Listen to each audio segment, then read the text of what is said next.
Hello বন্ধুরা, good morning. কেমন আছো সবাই? আশা করি সবাই ভালো আছো। আর আমিও মোটামুটি ভালোই আছি। কি গরম পড়েছে বলো তো, প্রচণ্ড গরম পড়ে গেছে, গরমে আর থাকা যাচ্ছে না।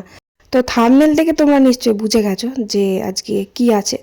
আজকে ওই যে আমার দেওরের ছেলের অন্নপ্রাশন। আজকে ওর 6 মান্থ হয়ে গেল, মানে 6 মাসে অন্নপ্রাশন করা হয়। তো 6 মাস হয়ে গেছে, তো এবার অন্নপ্রাশনও হবে। তো আমি যখন আমার জায়ের ছেলেকে যখন দেখতে গেছিলাম হসপিটালে, তখন একটা ব্লগ করেছিলাম, দেখিয়েছিলাম তোমাদের। এবার বাচ্চা তো, বাচ্চাদের দেখানো নিষেধ আছে, তাই জন্য দেখায়নি। তো আজকে সেই পুচকু সোনাটার আজকে অন্নপ্রাশন, আজকে ভাত খাবে। তো এবার আমাদের তো নিমন্ত্রণ আছে, যেহেতু আমার দেওর দেওর বলতে আমার বর তো একাই, মানে আমার বাড়ির ছেলে বলতে আমার বর একাই। আর 2 বোন আছে, একটা বড় ননদ আর এক ছোট ননদ, দুজনেরই বিয়ে হয়ে গেছে। তো এবার ওটা হচ্ছে আমার শ্বশুরের মানে ভাইয়ের ছেলের অন্নপ্রাশন, ছেলের মানে কি বলবো, জেঠতুতো দেওরের ছেলের অন্নপ্রাশন। তো আমাদের বাড়ির সামনেই বাড়ি, মানে এপাড়া ওপাড়াও নয়, সামনেই আর কি বাড়ি। আমাদের বাড়ির সামনেই মন্দিরের পিছনে ওদের বাড়ি। দুর্গা মন্দিরের পিছনে ওদের বাড়ি। তো এবার অন্নপ্রাশন, সকাল থেকেই নিমন্ত্রণ আছে। তো এবার রান্নার ছুটি আজকে। তো সকালবেলা উঠে পড়লাম, কাজগুলো তাড়াতাড়ি সেরে বাড়িতে যাব। তো এবার ভাত বলতে সকালে অল্প কটা ভাত করতে হবে, কারণ বাবা আর গুবলু সোনাকে ভাত খাওয়াবো। বাবা ঠিক নেই, বাবা ওখানেও খেতে পারে। এবার বাবা ওখানে জলখাবারটা হচ্ছে ঘুগনি মুড়ি হবে। তো এবার বাবা ঘুগনি মুড়ি খাবে কি জানি না, তাই জন্য দুটো অল্প কটা ভাত বসাবো। আর আমার গুবলু সোনা মুড়ি খাবে না, সেই জন্য গুবলুর জন্য ভাত হবে। জলখাবারে অল্প করে ছোটো হাঁড়ি করে গ্যাসে ভাতটা বসিয়ে দেবো। আর আজকে কিন্তু রবিবার, তার জন্য আমার বড় ছেলের স্কুলও ছুটি আছে, বেশ ভালোই হলো। তারা হলে এমনিতেও স্কুলে পাঠাতাম না আজকে, যেহেতু ভাইয়ের অন্নপ্রাশন, সেই জন্য। তো আমি সকালবেলা একটু তাড়াতাড়ি উঠে পড়লাম, একবারে কাজকর্ম সেরে নিয়ে তারপরে ওই বাড়িতে যাব। আর আজকে আবার আমার অনেক দায়িত্ব আছে। সেটা হলো যে আমাকে কালকে বুক করে রেখে দিয়েছে, মানে সবাই, আমার ননদ, মানে কাকা শ্বশুরের ছোটো মেয়েটা, তারপরে ওই বাড়িতে সবাই আত্মীয় স্বজন এসেছে, আগের দিনই এসে গেছে, মানে কালকে এসেছে। তো ওরা সবাই চুল বাঁধবে, শাড়ি পরবে আমার কাছে। তো এবার আমার জায়ের মেয়েও শাড়ি পরবে বলে গেছে। তো এবার সেই ডিউটিটা আমাকে করতে হবে। যে আমাকে বলে গেছে যে মা আমাকে শাড়ি পরিয়ে দিও আমাকে। আমার ননদ বলেছে বৌদি আমাকে চুল বেঁধে দিও, সাজগোজ করিয়ে দিও, শাড়িটাও পরিয়ে দিও। তার মানে কতজনকে সাজগোজ করাবো, শাড়ি পরাবো, চুল বাঁধবো, তারপর আমি ওই বাড়িতে যেতে পারবো। মানে জলখাবারটা খেয়ে এসেই রেডি হবো। আর ছেলেকে ভাত খাবে হয়তো 12:30 সময়, 12টার দিকে। তো আমি তার জন্য একটু তাড়াতাড়ি কাজগুলো সেরে নেবো, কারণ আমায় ওদেরকে শাড়ি পরাতে হবে, তাই জন্য আমি তাও বললাম ওদের যে এত গরমের মধ্যে তোরা শাড়ি পরে সামলাতে পারবি? তো এবার ওদের খুব ইচ্ছে যে কাকার ছেলে, একটাই ছেলে হয়েছে, বেশ অন্নপ্রাশনে আনন্দ করবে, শাড়ি পরবে। তো এবার ওই জন্যই ওরা শাড়ি পরতে চায়। তো আমি বললাম ঠিক আছে, তাহলে শাড়ি পরিয়ে দেবো। তো এবার আমাকে কিন্তু 2 দিন আগে থেকেই বলে রেখেছে যে আমি শাড়ি পরবো, আমাকে শাড়ি পরিয়ে দিও আর চুলটা বেঁধে দিও। চুল বলতে আমি কি বলো তো, আমি কোনোদিনও চুল টুল বাঁধা শিখিও নি, বা আমি নিজেই বাঁধি না, তোমরা খুব ভালো করে জানো। আমি নিজে কখনো কোনো চুলের আজ অবধি স্টাইল করিনি, কারণ অত ধৈর্য আমার মধ্যে নেই। মানে আগে কি বলো তো, অন্য কারোর চুলের মধ্যে খোপা টোপা করা এগুলো আমার ভালো লাগে করতে, কিন্তু নিজের চুলে আমি পারিও না। আর মানে অত মেকআপ টেকআপ করা পারি না, সত্যি কথা বলতে আমি পারিই না করতে। তা করবো কি, মেকআপগুলো আমার কেনাই ফালতু হয়, কারণ আমি মেকআপ করতেই পারি না। আমার যত মেকআপ আছে, মেকআপগুলো মনে হয় বেকার বেকার কেনা হয়, পড়েই থাকে, কোনো কাজে আমার লাগে না। কারণ আমার মেকআপ করতে ইচ্ছা করে না কোথাও। মানে গরমকালে আমার প্রচুর ঘাম হয়, গরমকালে কোথাও ধরো একটু ফাউন্ডেশন মুখে দিলেই আমার গলে গলে পড়বে ফাউন্ডেশনগুলো। মানে এত গরমে আমি এত পরিমাণ ঘামি না, মানে কল্পনার বাইরে। আর ওয়াটারপ্রুফ ফাউন্ডেশনও আছে, অত শত আমার দরকার নেই মাখার মুখের মধ্যে। আমার অত মেকআপের মানে ইন্টারেস্ট নেই মেকআপ করার। আমি সামান্য একটুখানি মুখে ক্রিম মাখলাম, একটা টিপ দিলাম, কাজল, আইলাইনার, এই অবধি, লিপস্টিক, ব্যাস। এর থেকে ভারী মেকআপ আমার ভাল লাগে না, আর করতেও পারি না সোজা কথা। তো এবার ওই জন্য আমি মেকআপটা খুব কম করি। আর নানা রকমের চুলের অনেকেই অনেক রকমের এদিক ওদিক গেলে সেজে গুজে যায়, চুলের স্টাইল করে, বেনুনি করে, নানা রকম, পারি না করতে। আগে করতাম। আমার বিয়ের প্রথম প্রথম মানে বিয়ের আগে তো আমার বৌদির চুল বেশ লম্বা সম্বা ছিল। আমার বৌদির চুলে ওরকম ডিজাইন করার চেষ্টা করতাম, মানে বসে বসে নানা রকমের খোপা বাঁধার চেষ্টা করতাম। তারপর বিয়ের পর আমার ননদকে, মানে আমার কাকা শ্বশুরের ছোটো মেয়েটা, বড় মেয়েটা তখন বিয়ে হয়নি। তো এবার ওর চুল লম্বা ছিল, ওর চুলে বসে বসে খোঁপা নানা রকমের ডিজাইন করার চেষ্টা করতাম। তারপরে পুজোর সময় চুলটা বেঁধে দিতাম। তারপরে এদিক ওদিক কোথাও ঘুরতে গেলে তখন চুলটা বেঁধে দিলাম। ওই অবধি শিখেছিলাম, মানে নিজে করে ওই অবধি শিখেছিলাম। তারপরে ফোন থেকে দেখেও একটু একটু শিখেছিলাম। তো এবার চর্চা করা হয় না, তাই জন্য নিজে বাঁধি না, তাই আর মনেও নেই। এমনকি ওই যে কি বলে সাগর বিনুনি যেটা বলে, ওটা কিন্তু আমি পারিই না। আমি এত চেষ্টা করি তাও পারি না করতে। মানে আমার ননদ বলে যে বৌদি আমাকে একটা সাগর বিনুনি বানিয়ে দাও। আমি কত চেষ্টা করি, দেখে শিখি আবার ভুলে যাই, আমি পারি না করতে।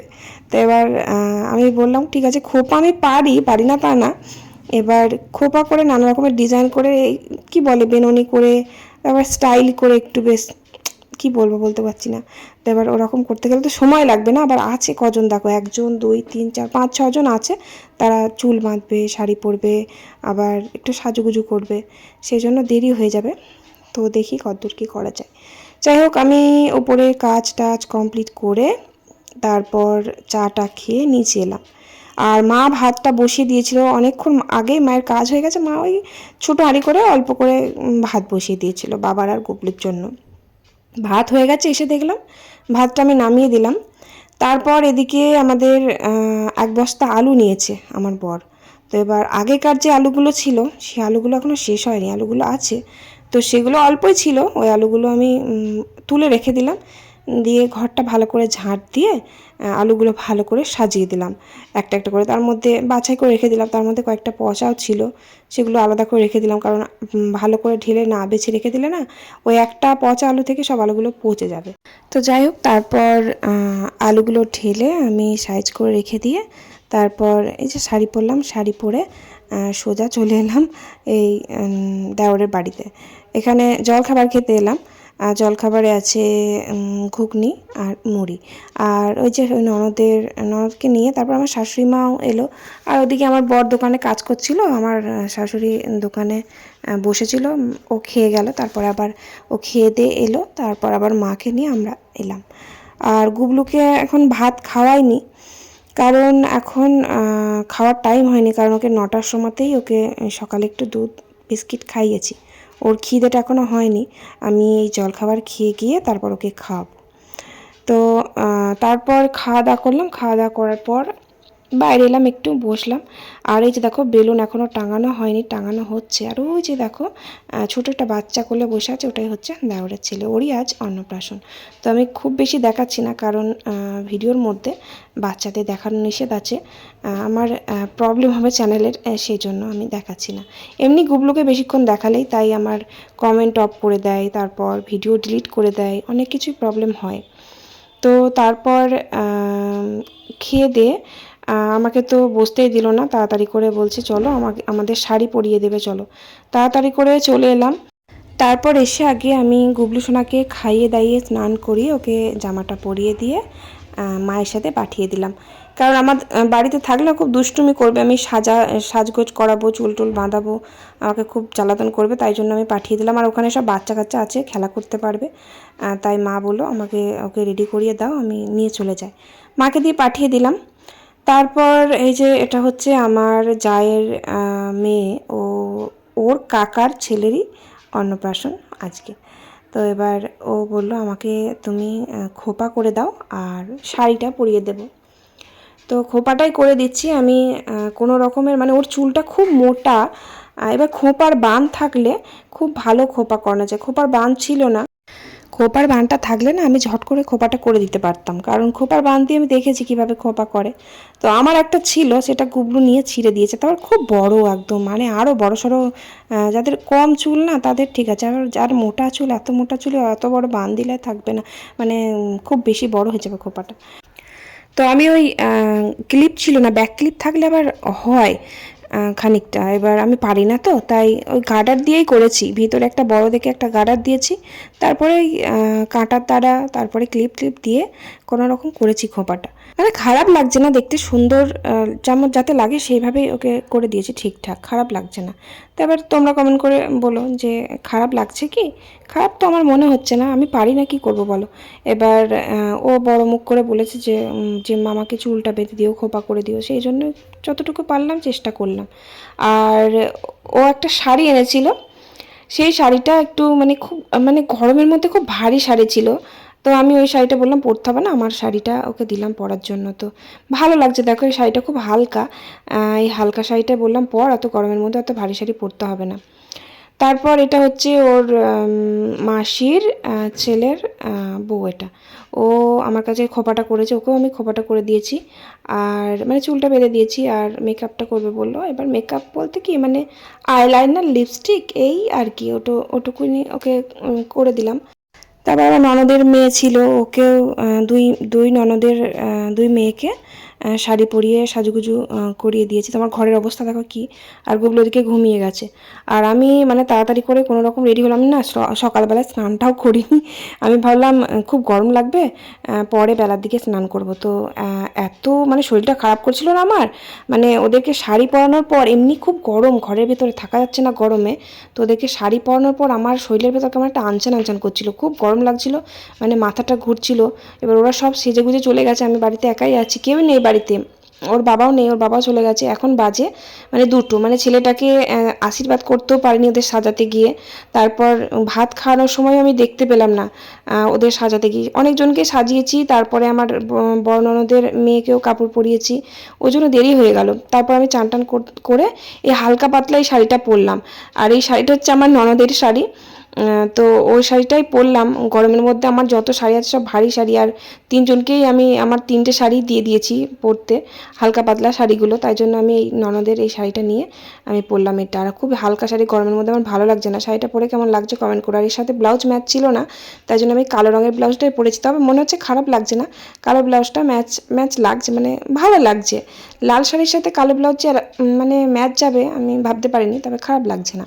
এই যে দেখো সব সুন্দরীগুলো এখানে দাঁড়িয়ে দাঁড়িয়ে সেলফি তুলছে, সব সেলফি তুলতে ব্যস্ত, মানে এই গরমের মধ্যে শাড়ি পরে সব কী করে আছে কে জানে, এত গরম লাগছে। তো এবার বেলুনটা টাঙানো হয়ে গেছে, দেখছি টাঙানো হবে না, এসে দেখছি সব খাওয়া দাওয়া হয়ে গেছে, মানে ছেলের ভাত খাওয়ানোটা দেখতে পেলাম না, আশীর্বাদটাও করতে পারলাম না। ছেলে এসে দেখছি ঘুমিয়ে গেছে, মানে আমি আশীর্বাদ করবো ভাবলাম, সেটা আর হলো না, কপালে জুটলো না, ওদের সাজাতে গিয়ে দেরি হয়ে গেল, অতজনকে সাজাতে সময় লাগবে না। আর ওই যে হচ্ছে ছেলের মা, ওটা ওই যে আমার ছোটো যা, আর এটা হচ্ছে বড় যা, আমার জেঠু শ্বশুরের, জেঠু না সরি কাকা শ্বশুরের 2টো ছেলে, 2 বউ। তো এবার তারপর সবাই মিলে লাস্টে খেতে বসলাম, অনেকটা বেলা হয়ে গেল, গুবলুকেও কিন্তু খাওয়াইনি, গুবলু আমাদের সাথেই খাবে, ওকে চেয়ার টেবিলে বসে খাবে, যা খাবে, তা না হলে পরে ওকে পরে খাইয়ে দেব। এবার দেরি হয়ে যাচ্ছে, আমি কারণ প্রায় 3টে বেজে গেছে, এবার ওকে আলাদা করে খাওয়াতে অনেক সময় লাগবে, তাই ভাবলাম পাশে বসে ওকে খাইয়ে দেব, আর আমিও খেয়ে নেব। আর ওর বাবা কিন্তু এখনও খেতে বসেনি, কারণ ও পরিবেশন করছে, আর অনেকে আছে যারা আমাদের বাড়ির সবাই পরিবেশন করছে। তো আমি ওই যে দেখো আমার ছেলে আর আমার শাশুড়ি মা, এদিকে আমার কাকি শাশুড়ি, ননদ, ওরা সব ওই সাইডে বসেছে, আর আমি, গুবলু সোনা, আর আমার ননদের মেয়ে, আর এই হচ্ছে আমার ননদ, মানে কাকা শ্বশুরের ছোটো মেয়ে, ওরা সব একসাথে বসলাম, আমরা দিয়ে বসে খেয়ে নিলাম, খাওয়া দাওয়া করলাম, খানিকক্ষণ বসলাম, গল্প গুজব করলাম। তারপর এখন বাড়ি যাচ্ছি, আমার প্রচণ্ড গরম লাগছে, গরমে যেন খুব অস্বস্তিকর লাগে, কিছুই ভালো লাগে না, কোনো জায়গায় বসতে ইচ্ছা করে না, মনে হয় সবসময় পাখার তলায় গিয়ে বসে থাকি, এত গরম লাগছে। আর শরীরটা কেমন খারাপ করছিল, ওই যে বললাম না শাড়িটা পরানোর পর এত শরীরটা খারাপ করছিল আমার, মানে ভেতরে কেমন আনচান আনচান করছিল, গরম লাগছিল, তাই জন্য মা আমার ওই ননদকে নিয়ে আমরা বাড়ি চলে আসলাম। তোরা কি শাড়ি ছাড়বি না? হ্যাঁ, পরেই থাকবি, থাক। সত্যি বিয়ে হোক তারপর বুঝবি, তাকে বলবি নাইটি পরবো, চুড়িদার পরবো, শাড়ি আর ভালো লাগছে না। পরে কি শুয়ে খুব গরম করছে, শাড়িটা ছাড়তে পারলে বাঁচি আমি। চলো ঘরে, চলো ঘরে। ও সত্যি করে মানে কাপড়টা চেঞ্জ করার পর শরীরটা যেন হালকা লাগছে, এত গরম করছিল। আর মানে পাখার হাওয়া ছাড়া মানে থাকা যাচ্ছে না, ঘরের ভেতরেই থাকা যাচ্ছে না, বিছানা প্রচণ্ড গরম। আর এই যে দেখো শাড়ি সব একটা করে মানে পরেছে আর একটা করে ঝেড়েছে, সব শাড়ির গায়ে শাড়িগুলো এখন গোছাতে হবে। প্রথমে ভেবেছিলাম আমি কালো শাড়িটা পরি, তাই কালো শাড়িটা আমি বার করেছিলাম। তো কালো শাড়িটা পরার পর আমি ভাবলাম যে গরমকালে না কালোতে না প্রচণ্ড গরম টানে, কালো জিনিসে, কালো জিনিস গরমকালে মোটেই পরতে নেই। তো এবার গরম যেন আরও বেশি করছিল, কালো শাড়িটা অনেকবার পরেওছি, তখন আবার চেঞ্জ করলাম কালো শাড়িটা পরে। তারপরে আবার ওই যে লালটা, ওটা আমার ননদ এনেছিল পরার জন্য। তো বললো, আমি ওকে বললাম ওটা পরতে হবে না, আমার একটা শাড়ি দিয়েছিলাম ওকে পরতে। তো এটা ও পরেছে, আগে যে সরস্বতী পুজোর সময় এসেছিলো না শাড়িটা, ও পরেছিল। তো আমি ভাবলাম থাক তাহলে তুই আমার একটা অন্য পর, আমি এটা তোরটা পরে নেবো। তো ওরটা ছিল, আমি ওটাই পরে নিলাম, হালকা পাতলা। বেশ হালকা শাড়ি আমার খুব ভালো লাগে, মানে সত্যি খুব হালকা শাড়ি পরে খুব শান্তি লাগে গরমকালে, বিশেষ করে ভারী শাড়ি পরলে আমার খুব কষ্ট হয়। আমার শাড়িতে ভক্ত না, আমার শাড়ি পরতে এমনিও ভালো লাগে না, তা হালকা শাড়িগুলো তাও মোটামুটি ভালো লাগে। ঘরের বিছানা দিয়ে আগুন বেরোচ্ছে। ছাদে এলাম গাছে জল দিতে, দেখছি জল আছে, আজকে আর জল না দিলেও হবে। ঘরে থাকা যাচ্ছে না, মেঘ তো করেছে, বৃষ্টি হবে কি কে জানে, হবে না মনে হয়। প্রত্যেক দিন মেঘ করছে, বৃষ্টি হচ্ছে না। প্রচণ্ড গরম পড়েছে, খুব কষ্ট হচ্ছে গরমের মধ্যে। মানে দুটো পাখা চলছে, স্ট্যান্ড পাখা, টেবিল পাখা, সিলিং পাখা, গরম কাটছে না, ঘর গরম হয়ে আছে। ছাদে তো পা দেওয়া যাচ্ছে নাকি, পা কিন্তু ছাদে এলাম, তাও ছাদে ভালো হাওয়া দিচ্ছে, ঠান্ডা আছে ছাদে।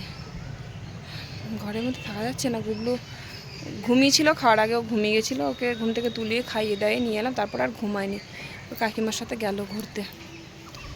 গাছগুলো সব জল আছে, কালকে তো আমি ছাদে আসতে পারিনি, বড় ছেলেকে বলেছিলাম গাছে জল দিয়ে দিতে, ও দিয়ে দিয়েছে। আর ওর জল দেওয়া মানে একটা গাছে এক বালতি জল ঢেলে দিস, জল লাগবে না আজকে আর, প্রত্যেকদিন তো জল দেওয়া যাবে না। একটু ছাদে ঘুরবো, দিয়ে তারপর নিচে যাব। মানে এত গরম পড়েছে না আজকে, যেন বেশি গরম পড়েছে, মানে থাকা যাচ্ছে না গরমের ভেতর।